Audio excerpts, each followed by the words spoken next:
Welcome back to city news. ఎవరైనా సరే ఒక వ్యక్తికి నమస్కారం పెట్టే స్థాయి నుండి మరో 10 మందికి స్ఫూర్తిగా ఎదిగే స్థాయికి ఎదగాలి. ప్రభుత్వం అనేది సంక్షేమం అందచేసి చేతులు దులుపుకోకూడదు, స్వయంగా సంపాదించుకునేలా ఉపాధి అవకాశం కల్పించాలని గుంటూరు పార్లమెంట్ టీడీపీ అభ్యర్థి డాక్టర్ పెమ్మసాని చంద్రశేఖర్ మాట్లాడారు. తెనాలి నియోజకవర్గ కేంద్రంలోని స్థానిక 3వ వార్డులో గల ఏకలవ్య నగర్లో స్థానికులతో ఆత్మీయ సమావేశ కార్యక్రమం గురువారం జరిగింది. ఈ కార్యక్రమానికి కూటమి అభ్యర్థి నాదెండ్ల మనోహర్తో కలిసి డాక్టర్ పెమ్మసాని ముఖ్య అతిథిగా పాల్గొన్నారు. ఈ సందర్భంగా డాక్టర్ పెమ్మసాని చంద్రశేఖర్ మాట్లాడుతూ సంక్షేమం పేరిట 5,000 నుండి 10,000 వరకు ఇచ్చినంత మాత్రాన ప్రజల జీవన విధానం మారదని, ఒక వ్యక్తి అర్హతలను బట్టి స్వయంగా సంపాదించుకునే అవకాశాలు కల్పించినప్పుడే ఒక కుటుంబం కానీ సమాజం కానీ అభివృద్ధి బాటలో నడుస్తుందని ఆయన తెలిపారు. రాష్ట్రంలో ప్రస్తుతం అరాచక పాలన కారణంగా ఉద్యోగాలు లేక యువత ఇతర ప్రాంతాలకు దేశాలకు వలస పోవాల్సిన పరిస్థితి ఏర్పడిందని ఆయన వాపోయారు.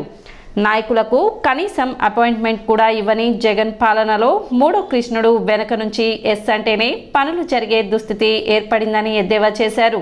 జగన్మోహన్ రెడ్డి గారు సంక్షేమ పథకాలు చేస్తున్నారు, తప్పు లేదు, చెయ్యాలి, కావాల్సిన అవసరం ఉంది. అయితే ఒక సంక్షేమ పథకాలు చేసిన తర్వాత పేదరికం నుంచి వాళ్ళని బయటపడేటువంటి మార్గం కూడా చూపించాల్సిన అవసరం ఉంది.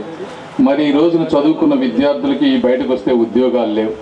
మనం ఒక 5,000, 10,000, 15,000 వేస్తే ఏ మూలకు వస్తాయి? ఈరోజు పెరిగినటువంటి నిత్యావసర వస్తువుల ధరలు కానీ, కరెంటు బిల్లులు కానీ, మళ్ళీ ఇంట్లో మగవారు వాళ్ళ బలహీనతలని అంటే మందు రూపంలో వెనక్కి తీసుకోవటం కానీ, ఇవన్నీ 100 రూపాయలని ఊరూరా తిప్పుతూ ఉంటే 100 రూపాయలు అవుతుంది తప్పించి అది 1000 రూపాయలు అవ్వదు.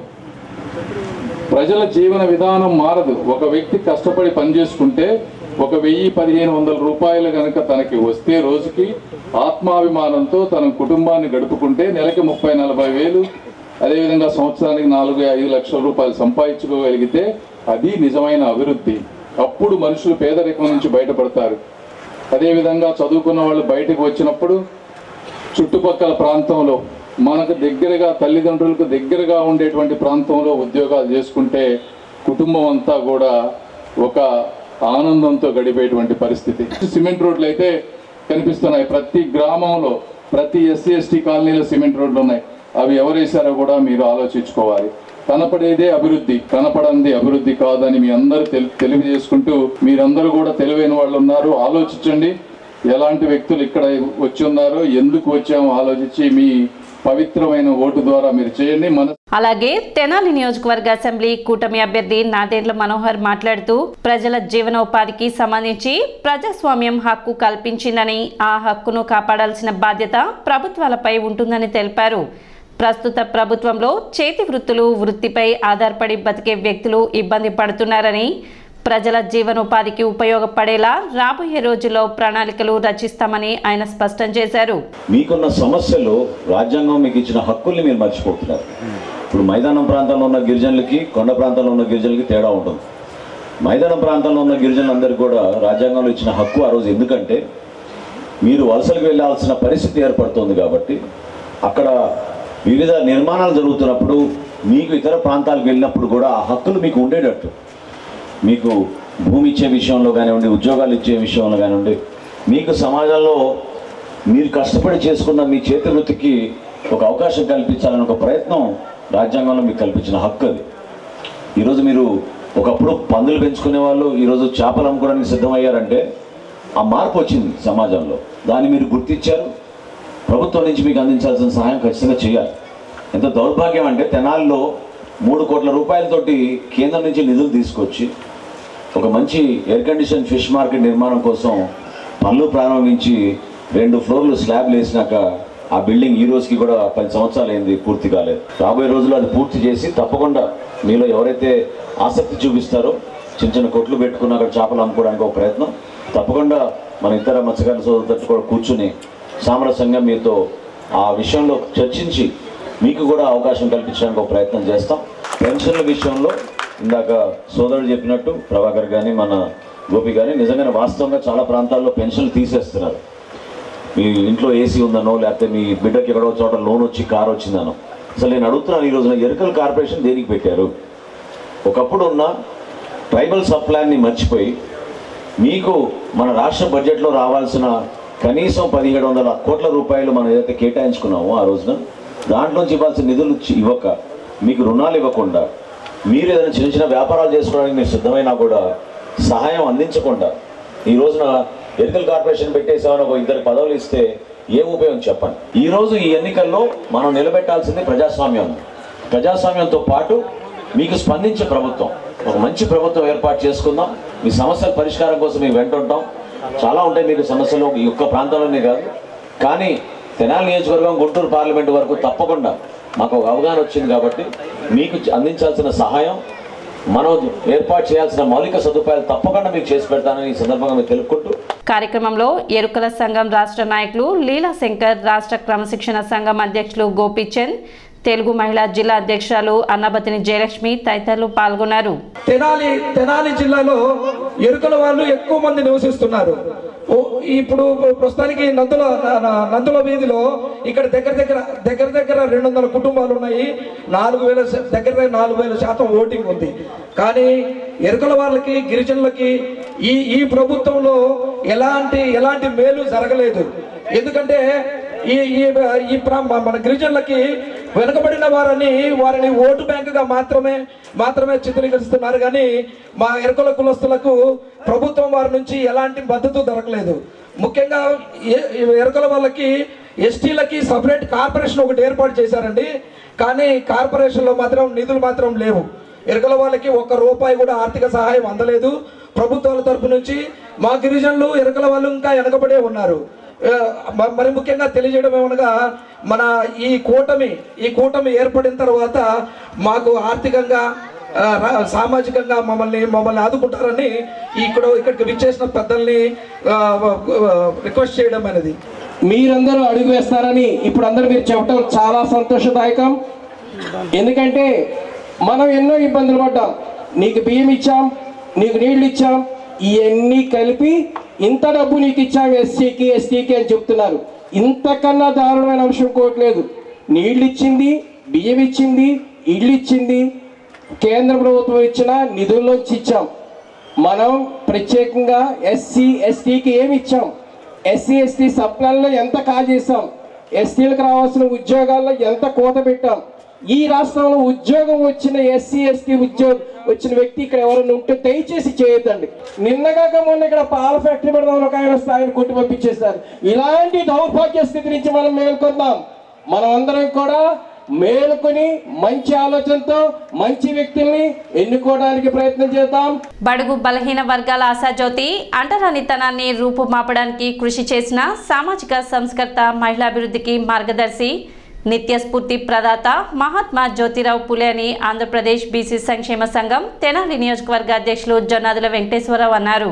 గురువారం మహాత్మా గాంధీ జ్యోతిరావు పులే 198వ జయంతిని బీసీ సంక్షేమ సంఘం ఆధ్వర్యంలో ఘనంగా నిర్వహించారు. ఈ సందర్భంగా ఆయన చిత్రపటానికి పూలమాలలు వేసి ఘన నివాళులు అర్పించారు.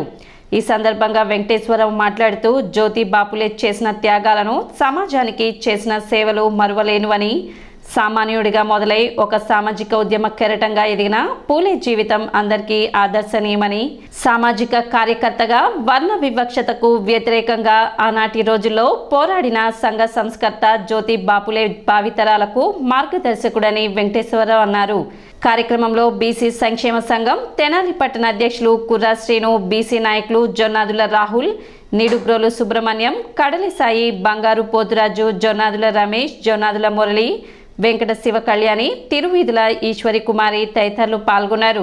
పేద వర్గాలు, ఎస్సీ, ఎస్టీ, బీసీ మైనార్టీలు ఏ వర్గమైనా కూడా ఒక ఉన్నతమైన చదువు చదివితేనే అభివృద్ధి చెందుతారని, ఆ చదువుతోనే మన అభివృద్ధి చెందుతామని ముఖ్యంగా ఆ రోజే ఆయన దూరదృష్టితో ఆలోచించి పేద వర్గాలందరికీ విద్యతోనే అభివృద్ధి చెందుతారని విద్యా పాఠశాలలో ప్రారంభించారు ఆయన.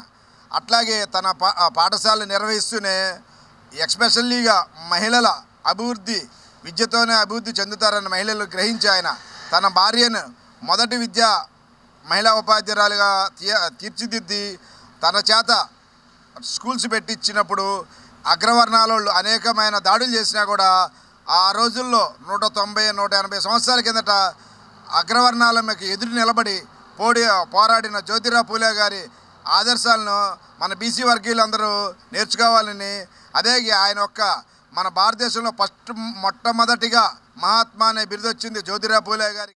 బీసీ నాయకులు జొన్నాల వెంకటేశ్వరరావు గారు మరియు కుర్రా శ్రీనివాసరావు గారి ఆధ్వర్యంలో జ్యోతిరావు పూలే గారి జన్మదిన వేడుకలు జరుపుకోవడం చాలా సంతోషకరమైన విషయం. ఈయన గారు ఏప్రిల్ 11, 1827లో పూణేలో జన్మించడం జరిగింది. ఈయన మహిళా హక్కుల కోసం, పేదవారి హక్కుల కోసం, కుల నిర్మూలన కోసం, కుల వీక్షత కోసం పోరాడిన వ్యక్తి. మహిళలందరూ కూడా విద్యావంతులు అవ్వాలని కోరుకునే వ్యక్తి. ప్రతి ఒక్కరూ కూడా ఆయన ఆదర్శంగా తీసుకొని ఉద్యమాలకి భారతదేశంలో నెలకొల్పడం జరిగింది.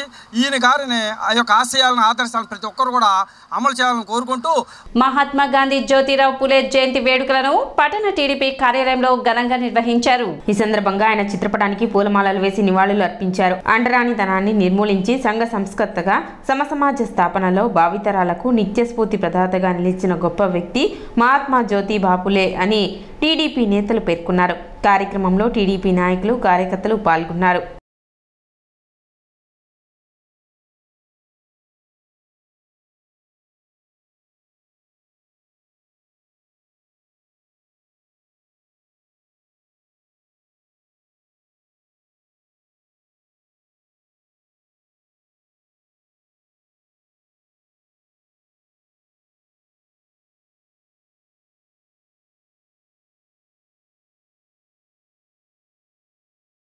మహాత్మా జ్యోతిరావు పూలే గారి 197వ జయంతి ఈరోజు తెనాలి నియోజకవర్గ తెలుగుదేశం పార్టీ ఆఫీసులో కుల మతాలకు అతీతంగా అందరూ వచ్చి ఆయనకి ఘనమైన నివాళులు అర్పించడం జరిగింది. సుమారుగా 63 సంవత్సరాలు జీవించారు. ఆయన జీవించినంతకాలం కూడా బడుగు బలహీన వర్గాల కోసం ఎన్నో రకమైన పోరాటాలు చేస్తూ ఇంటికి వెలుగు, ఆడవారు చదువుకుంటే ఆ కుటుంబం బాగుంటుందనే ఆలోచనతో 8 సంవత్సరాలప్పుడే ఆయన 11వ సంవత్సరం అతనికి 8 సంవత్సరాలైన సావిత్రి పూలే గారిని పెళ్ళి అయిన అనంతరం ఆమెకి చదువు మీద ఉన్న మక్కువతోటి ఆమెను చదివించి భారతదేశంలోనే మొట్టమొదట ఉపాధ్యాయురాలను చేసిన ఘనత జ్యోతిరావు పూలే గారిదని చెప్పక తప్పదు. 1827లో మహారాష్ట్రలో జన్మించిన తర్వాత అతని యొక్క బాల్యం నుంచి కూడా పూర్తిగా సామాజిక స్పృహ మీద అవగాహన కలిగిన వ్యక్తి. ఆ రోజు అగ్రకులాల యొక్క దాష్టికాన్ని, జాతి వివక్షను, కులాల మీద, మతాల మీద వాళ్ళు చూపించే అతి